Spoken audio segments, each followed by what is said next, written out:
Everybody's always talking about what kind of guns and cheap guns, and I don't have money to buy a lot of guns, and what can I get? And so this is a suggestion video. Not saying go out and do it. Not saying it's going to save your life. Not saying anything. I'm just saying, just a suggestion. This is an Italian Carcano. See if I can get a better view of it. This one I picked up for I think about $50, and this one I think I paid like $80 for it. This one is a 6.5 Carcano. The ammunition's available. It's good. This one is a 7.35 Carcano, and I only bought it because I had the other one. One is untouched for the most part, kind of pieced together, but untouched. This one is somebody tried to sporterize it. This is the gun that supposedly shot John Kennedy, and that's why I bought it. Knew a guy that had a coffee can full of old 6.5 Carcano ammunition. I happen to have an old water tank in the back of my truck that I swapped out at a house, and I figured what better way to test the JFK assassination plot theories. So we rolled the thing out about 150 yards, and the gun performed horribly because it was dirty and the ammunition was faulty. So I brought it home and cleaned it real good, bought some real ammunition for it, and surprisingly enough, the gun is accurate enough and smooth enough where you could, a little bit of practice, you could put out, 3 shots in whatever 2 seconds with it. It's a very slick little action. When this thing was built, when this one was new, this was a very, very advanced gun.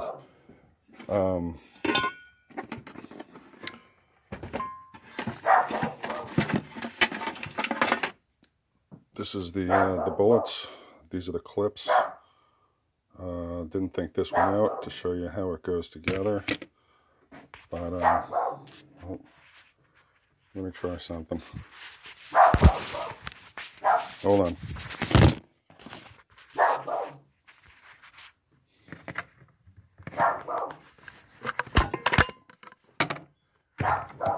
With the breech open, you slide the whole thing straight down. I'm not going to load it because I'm in my house. I don't want to blow a hole in the wall by accident. Slide it all the way down. It snaps in as you cock the gun and fire it, and this end block clip empties. It falls out the bottom, and you slap another one in, and you continue. A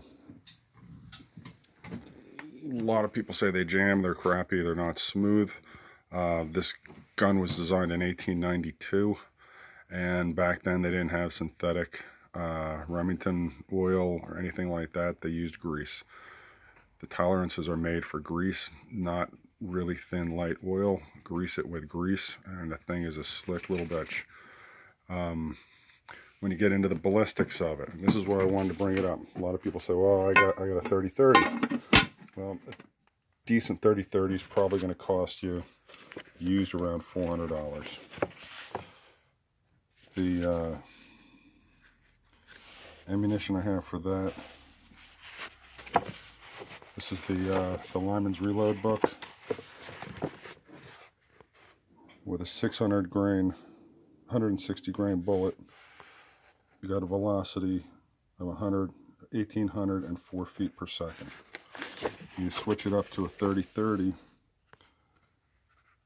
160 grain is between 2,045 and 2,221. So a couple,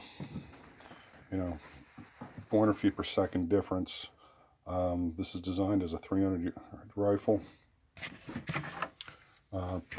This one's kind of cool because it's got a volley sight on it. You push the button in. I can't do it with two hands. And this adjusts so you can reach out to about 2,000 yards. Don't know how effective it would be at 2,000 yards, but if you hit somebody, it'd probably hurt. But the cartridge is compatible with a 30-30. Like I said, you can buy these guns all day long, operating well for about $100. You get a lever action Winchester, you get a lever action Marlin in a 30-30. You're probably going to pay $400 to $600 for it. Any gun shop will have 6.5 Carcano ammunition. Even Walmart has 30-30 Winchester. But if you want a cheap gun that's durable, that works, this one was built in 1918. That one was built in 1939. That one probably saw service in Africa.